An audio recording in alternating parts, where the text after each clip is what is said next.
Ya, insyaallah taala kita akan terangkan lagi makna ibadah nanti di pembahasan salah satu usul.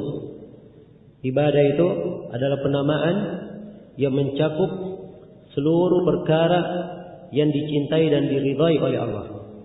Dari amalan yang zahir maupun batin. Itu namanya ibadah. Jadi kalau kita mendapatkan suatu perkara diterangkan di dalam Al-Quran maupun hadis bahwa itu adalah hal yang dicintai oleh Allah, hal diridhai oleh Allah, berarti itu adalah ibadah. Sekarang Allah memerintah kita untuk sholat. Kalau Allah perintah untuk melaksanakan sholat, berarti sholat ini dicintai dan diridhai oleh Allah atau tidak?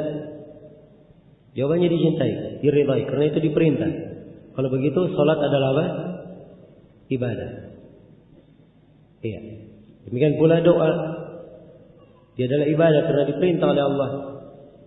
Menunjukkan doa dicintai oleh Allah. Maka segala sesuatu yang dicintai dan diridhai oleh Allah dari amalan yang zahir, ya, apakah gerakan tubuh atau ucapan lisan, dan dari amalan yang batin, tawakal, rasa takut, rasa harapan, dan seterusnya, semuanya adalah ibadah. Dan ibadah tidak boleh dipalingkan kepada selain Allah. Karena itulah peribadatan kaum musyrikin kepada sesembahan-sesembahan mereka itu tidak terbatas mereka sujud di patungnya. Ada mereka meminta hajatnya, meminta doa, meminta kedekatan, meminta syafaat, ya, dan selainnya dari bentuk-bentuk peribadatan. Baik. Kemudian kata beliau rahimahullah, wa dalilus shalihin qauluhu ta'ala. Adapun dalil bahwa di antara kaum musyrikin ada yang menyembah orang-orang salih adalah firman Allah Ta'ala, ulaika alladziina yad'uuna yabtaghuna ila rabbihimul wasilah ayyuhum aqrab wa yarjuna rahmatah wa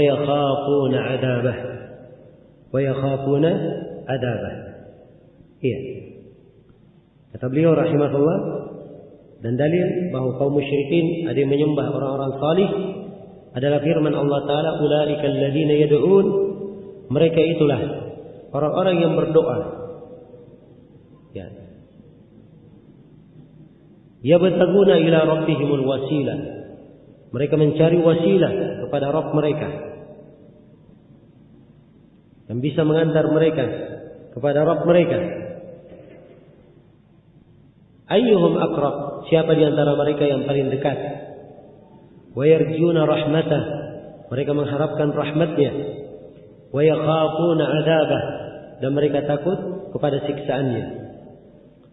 Ya, ini ayat ada dua penafsiran di kalangan para ulama. Penafsiran yang pertama, ada yang mengatakan bahwa ayat ini turun terhadap orang yang menyembah Nabi Isa dan ibunya. Turun terhadap orang yang menyembah Uzair yang diibadahi oleh orang-orang Yahudi. Maka Allah mengabarkan bahwa Nabi Isa, ibunya, Uzair, semuanya adalah hamba-hamba Allah. Semuanya adalah hamba-hamba Allah yang salih. Dan mereka ini semua adalah manusia biasa. Orang-orang yang fakir kepada Allah, perlu kepada Allah. Mereka ini semuanya mencari jalan yang mendekatkan mereka kepada Allah. Mereka mengharapkan rahmatnya, takut kepada siksaannya. Jadi ini penafsiran yang pertama. Ya. Karena di ayat sebelumnya diterangkannya di surah Al-Isra, di ayat sebelumnya, qul ud'ul ladzina za'antum min duni fala yamlikuna kashfa ad-durri ankum wala tahwila. Katakanlah kepada mereka kaum musyrikin itu, ya, berdoalah kalian, beribadahlah kalian, ya, mintalah kepada siapa yang kalian sangka sebagai sembahan kalian selain dari Allah. Maka sembahan-sembahan kalian itu tidak akan memiliki kemampuan menyingkap bahaya yang menimpa kalian, dan mereka tidak memiliki kemampuan untuk menolak bahaya itu.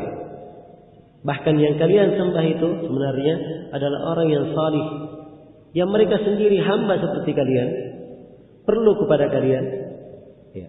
Mereka itu semuanya berdoa mengharap wasilah kepada Rabb-nya, mencari jalan yang paling mendekatkannya kepada Allah. Mereka mengharapkan rahmat dan takut kepada siksaannya. Jadi ini makna ayat. Karena itu ayat ini ada dua penafsiran. Tafsiran yang pertama, bahwa kaum musyrikin ini mereka beribadah kepada orang-orang salih. Ya. Dari mengatakan bahwa penafsiran yang kedua, dia mengatakan bahwa ayat ini turun berkaitan dengan sebagian kaum musyrikin yang mereka ini menyembah jin. Mereka menyembah apa? Mereka menyembah jin. Ya. Maka jin yang mereka sembah setelah itu masuk Islam, masuk ke dalam Islam, menjadi orang-orang yang salih. Sedangkan kaum musyrikin yang menyembahnya tidak mengetahui bahwa jin yang mereka sembah itu sudah masuk Islam. Maka Allah terangkan bahwa jin yang kalian sembah itu mereka juga adalah hamba-hamba yang salih, berdoa kepada Allah, mencari jalan yang mendekatkan diri mereka kepada Allah. Juga perlu mereka juga mengharapkan rahmat Allah dan takut kepada siksaannya. Kalau begitu mereka semuanya sama seperti kalian, hamba manusia biasa, semuanya perlu kepada Allah, semuanya fakir kepada Allah. Jelas ya? Jadi ini makna ayat. Dan ayat ini secara global menunjukkan bahwa di antara kaum musyrikin ada yang menyembah orang-orang yang salih. Iya. Kemudian dalil berikutnya, kata beliau, wa dalilul asjari wal ahjar. Dan dalil yang menunjukkan bahwa di antara kaum musyrikin ada yang menyembah pepohonan dan bebatuan. Qauluhu ta'ala adalah firman Allah Ta'ala, afara'aitumul Lata wal Uzza wa manat ats-tsalitsata al-ukhra. Tidakkah kalian melihat kepada Allah dan Al-Uzza serta Manat yang merupakan salah satu dari atau yang ketiga dari sembahan mereka. Ya. Sini Allah sebutkan tiga sesembahan kaum musyrikin. Tiga yang disembah oleh kaum musyrikin. Yang pertama adalah Al-Lat. Al-Lat ini ada yang mengatakan bahwa dia adalah sebuah batu besar yang berukir yang diibadahi oleh penduduk Taif. Ya. Dari mengatakan bahwa Al-Lat adalah seorang yang salih. Ya. Dia dulunya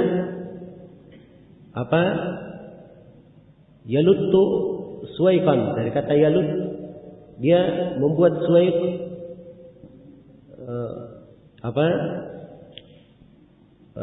tepung dicampur dengan korma, diberi makan untuk jemaah haji. Jadi dia dulunya orang yang salih. Setelah ia meninggal, maka dibuatkan untuknya kubur, lalu kuburnya disembah. Kuburnya disembah oleh kaum musyrikin. Jelas ya? Ya. Maka ini Al-Lat sesembahan kaum musyrikin. Sesembahan kaum musyrikin. Wal Uzza. Al-Uzza. Iya. Al-Uzza ini adalah sesembahan mereka, sebuah pohon.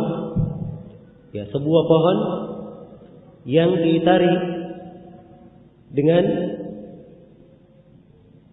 pohon-pohon korma. Ya. Dan ini juga disembah oleh mereka. Ini sembahan yang kedua. Sembahan yang ketiga Mana. Dan Mana ini juga salah satu dari berhala yang mereka sembah. Salah satu berhala yang mereka sembah. Jadi sini Lat dan Mana dua-duanya batu, Al-Uzza dari pohon. Ya, jadi mereka ada yang menyembah bebatuan, ada yang menyembah apa? Pepohonan. Dan kaum musyrikin dari kebiasaan mereka adalah ilhad, melakukan ilhad di dalam nama-nama Allah. Ya, Al-Lat ini mereka ambil dari penamaan Al-Ilah. Jadi mereka anggap sebagai yang diibadahi. Al-Uzza mereka ambil dari nama Al-Aziz. Ya. Jelas ya? Al-Manah mereka ambil dari nama Al-Mannan. Ya. Jadi mereka memalingkan